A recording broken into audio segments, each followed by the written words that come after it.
আপনারা একটু শান্ত হন।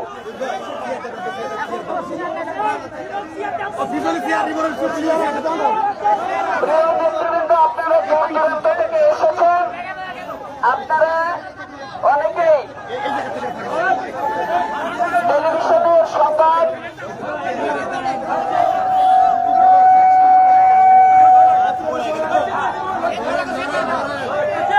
আপনারা অনেকেই টেলিভিশনের সংবাদ দেখেছেন। আমি নিজে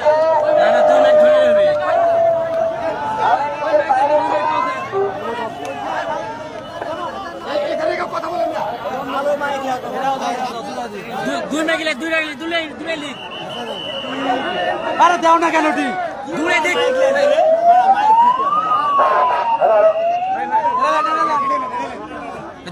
দূরে দিক কেউ কথা বলেন না।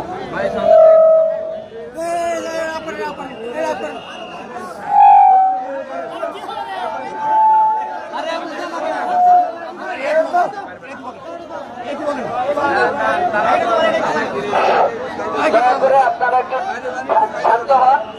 আমি দুটো কথা বলি, তারপরে আপনারা যা করেন পরে করবেন। আর রাস্তাটা একটু ক্লিয়ার দিবেন, যাতে রাস্তা দিয়ে লোকজন চলাচল করতে পারে।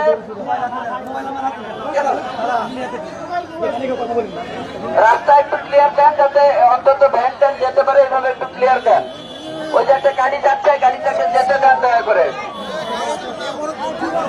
প্রিয় নেতৃবৃন্দ, আপনাদের সকলকে আন্তরিক শুভেচ্ছা সহ সালাম জানাচ্ছি। আসসালামু আলাইকুম ওয়া রাহমাতুল্লাহ। আমি আপনাদের মুখে সংবাদ পেয়ে আমি দেলাবাড়ি মোহাম্মদপুর ওই অঞ্চলে কীর্তনী ওই অঞ্চলে ছিলাম, আমার নির্ধারিত প্রোগ্রাম ছিল। সেইখান থেকে আপনাদের মুখে সংবাদ পেয়ে আমি ছুটে আসছি। আমি আপনাদের মুখে জানতে পেরেছি যে আসন্ন জাতীয় সংসদ নির্বাচনে বাংলাদেশ জাতীয়তাবাদী দল বিএনপির পক্ষ থেকে ৪৯ নওগাঁ ৪ আসনে প্রতিদ্বন্দ্বিতা করবার জন্য প্রার্থী হিসেবে আমাকে প্রাথমিকভাবে মনোনীত করা হয়েছে। এই সংবাদের জন্য আমরা এই সুদীর্ঘ ৩২ বছর ধরে কাজ করে যাচ্ছি, পরিশ্রম করে যাচ্ছি। আপনারা আমরা সবাই মিলে আন্দোলন সংগ্রাম করে যাচ্ছি। একটাই লক্ষ্য ছিল আমাদের, যাতে দলের থেকে আমরা একটা স্বীকৃতি পাই। আজকে আল্লাহর অশেষ রহমত, আলহামদুলিল্লাহ, যে দল আমাকে সেই স্বীকৃতি দিয়েছে। দলীয় হাইকমান্ডের প্রতি, বিশেষ করে আমাদের দলের চেয়ারপারসন দেশনেত্রী বেগম খালেদা জিয়া এবং ভারপ্রাপ্ত চেয়ারম্যান আগামী দিনের রাষ্ট্রনায়ক জনাব তারেক রহমানকে আন্তরিক কৃতজ্ঞতা জানাচ্ছি, অভিনন্দন জানাচ্ছি, মোবারকবাদ জানাচ্ছি, ধন্যবাদ জ্ঞাপন করছি। একই সঙ্গে দলীয় নেতা কর্মীদের উদ্দেশ্যে দলের ভারপ্রাপ্ত চেয়ারম্যান জনাব তারেক রহমান যে নির্দেশনা দিয়েছেন, সেই কথাটুকু শুধু আমি আপনাদের স্মরণ করিয়ে দিতে চাই।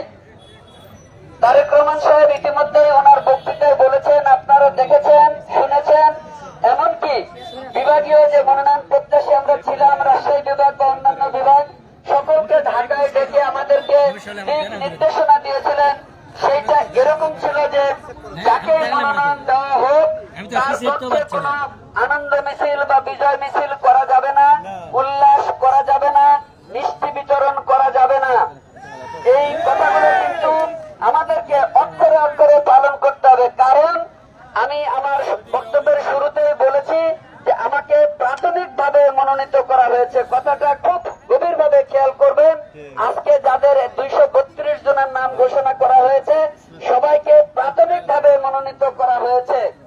অর্থাৎ নির্বাচনের তফসিল ঘোষণার পরে দলীয় যে নিয়ম কানুন সেইটা মেনে পুনরায় কিন্তু মনোনয়ন কনফার্ম করা হবে। সুতরাং দলের নির্দেশনার বাইরে গিয়ে যদি আমরা কেউ কোনো কাজ করি, তাহলে আমরা কিন্তু ঝুঁকির মধ্যে পড়ে যাব। এই কথাটা মাথায় রেখে দলীয় নির্দেশনা মেনে দয়া করে সবাই চলবেন। এখানে যারা উপস্থিত আছেন তারা, প্লাস এখান থেকে ফিরে গিয়ে আঞ্চলিকভাবে ইউনিয়ন ভিত্তিক বাজার মোড় বিভিন্ন জায়গায় আমাদের যে সমস্ত নেতা কর্মী ভাইরা রয়েছেন, তাদেরকেও এই মেসেজটা ভালোভাবে বুঝিয়ে দিবেন যে আমরা যদি এই নির্দেশনা অমান্য করে কোনো কিছু করি, তাহলে আমরা ঝুঁকির মধ্যে থাকবো। নিশ্চয় আমরা সেই ঝুঁকি নিতে চাই না। আর একটা কথা বলবো, উনি এই কথাও বলেছেন যে আমাদের দল বড় দল, এই দলে অনেক যোগ্য প্রার্থী রয়েছে। আমরা এখানে মান্দায় যেমন 2 জন আমরা মনোনয়ন চেয়েছিলাম, অনেক উপজেলা রয়েছে, অনেক নির্বাচনী এলাকা রয়েছে যেখানে 5 জন 7 জন 10 জন করে রয়েছে। তো সেই জায়গাগুলোতে তো একজনকেই দিতে হবে, একজনের বেশি তো মনোনয়ন দেওয়া যাবে না। যে কারণে দল অনেক কিছু বিবেচনা করে কোন একজন মনোনয়ন দিচ্ছে বা দিয়েছেন, বাকি যারা থাকলেন তাদের সাথে আমাদেরকে সুসম্পর্ক গড়ে তুলে তাদের সাথে নিয়ে নির্বাচনে কাজ করতে হবে, সেই কথাও তিনি বলেছেন, নির্দেশনা দিয়েছেন। সুতরাং আপনারা এখান থেকে ফিরে গিয়ে যার যার এলাকায় আমাদের সেই সমস্ত ভাইয়েরা যারা আমাদেরই অন্য নেতার সঙ্গে ছিলেন এতদিন, তার পক্ষে সমর্থন জুগিয়েছিলেন, তাদেরকে এখন আমাদের সাথে নিয়ে আসতে হবে। বোঝাতে হবে ভাই এটা দলের অস্তিত্বের প্রশ্ন, ধানের শীষের মার্কার প্রশ্ন, খালেদা জিয়ার অস্তিত্বের প্রশ্ন, তারেক রহমানের অস্তিত্বের প্রশ্ন। সুতরাং নিজেদের মধ্যে ভাইয়ে ভাইয়ে রক্তের সম্পর্কের ভাই ভাইয়ের মধ্যেও অনেক সময় গন্ডগোল ফাসাদ হয়, কিন্তু তাই বলে ভাইয়ের সম্পর্ক কখনো ছিন্ন হয়ে যায় না। আর বলা হয়ে থাকে রাজনৈতিক বন্ধুই সবচাইতে উত্তম বন্ধু। সুতরাং আমার যে ভাইয়েরা রাজনৈতিক বন্ধু, রাজনৈতিক ভাই আমার, তারাই সবচাইতে আমার আপনজন। তাদেরকে আপন করে নিয়ে আমাদের কাজ করতে হবে। আমি সেই সমস্ত ভাইদের উদ্দেশ্যেও বলবো যে আপনারা আসুন, আমরা আপনাদের সঙ্গে আছি।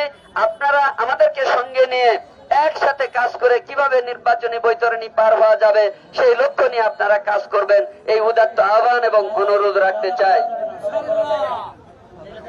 হ্যাঁ, বললাম তো, আনন্দ মিছিল করা যাবে না, বিজয় মিছিল করা যাবে না, মিষ্টি বিতরণ করা যাবে না, উল্লাস প্রকাশ করা যাবে না, কাউকে কটাক্ষ করে কোনো কথাবার্তা বলা যাবে না। এই কয়টা নির্দেশনা আপনারা মেনে চলবেন। আপনারা দূর দূরান্ত থেকে কষ্ট করে এখানে এসেছেন, এখানে এই আনন্দের ঘন মুহূর্তে সত্যিকার অর্থেই মিষ্টি খাওয়ানো উচিত, কিন্তু যেহেতু দলীয় নির্দেশনা রয়েছে তাই আমরা এখানে কোনো মিষ্টি কাউকে খাওয়াবো না, বিতরণ করব না। দুঃখিত।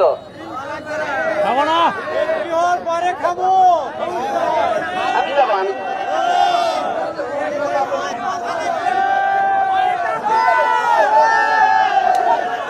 আমি অনুরোধ করবো আপনাদের, আমি বক্তব্য দীর্ঘায়িত করবো না। এখানে আমাদের অনেক কাজ রয়েছে এই মুহূর্তে।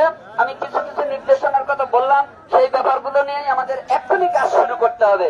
সেই কারণে আমি আজকে আপনাদেরকে সময় দিব না, বরং আমাদের সিনিয়র নেতৃবৃন্দ যাদেরকে আমাদের এখনই সাথে নিতে হবে তাদের সঙ্গে যোগাযোগ করা, তাদের সাথে দেখা সাক্ষাৎ করা, কথাবার্তা বলা, এগুলো আমার নৈতিক দায়িত্ব।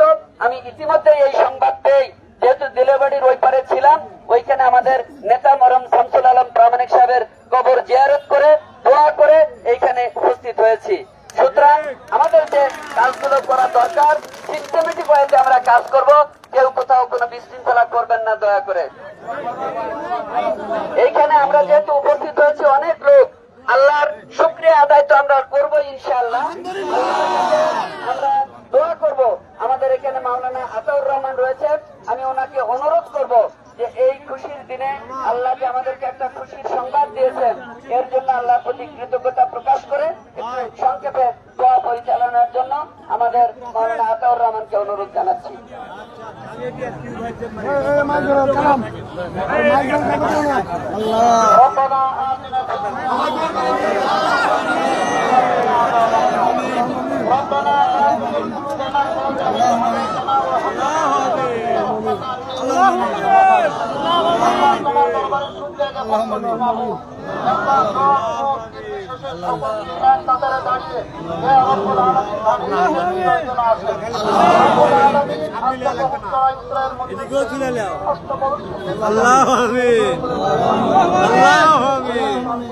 আল্লাহ বিপুল ভোটে পাশ করা আল্লাহ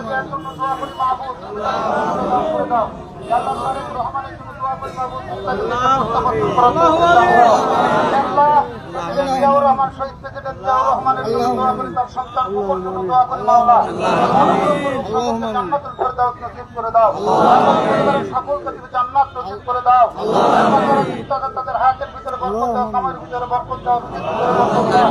ইয়া আল্লাহ বিশেষ করে ডাক্তার একরামুল বাড়ি শ্রীপুর হায়াতের ভিতরে বরকত দাও, রুজির ভিতরে বরকত দাও।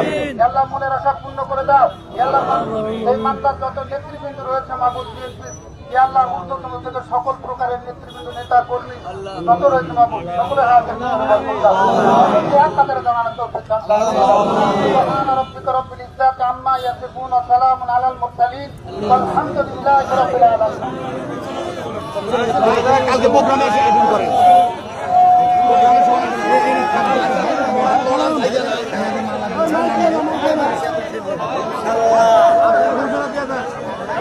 তাহলে আমি আজকে অনুরোধ করবো যে আজকে আপনারা ভিড় না করে আজকে ধীরে ধীরে আপনারা যার যার এলাকায় যান, বরং এলাকায় গিয়ে নেতা কর্মীদের সাথে বসেন, কথাবার্তা বলেন, সেটা ভালো কাজে দিবে। আমাকে একটু কাজ করার সুযোগ দেন আজকে দিনটা আপনারা। ধন্যবাদ সবাই।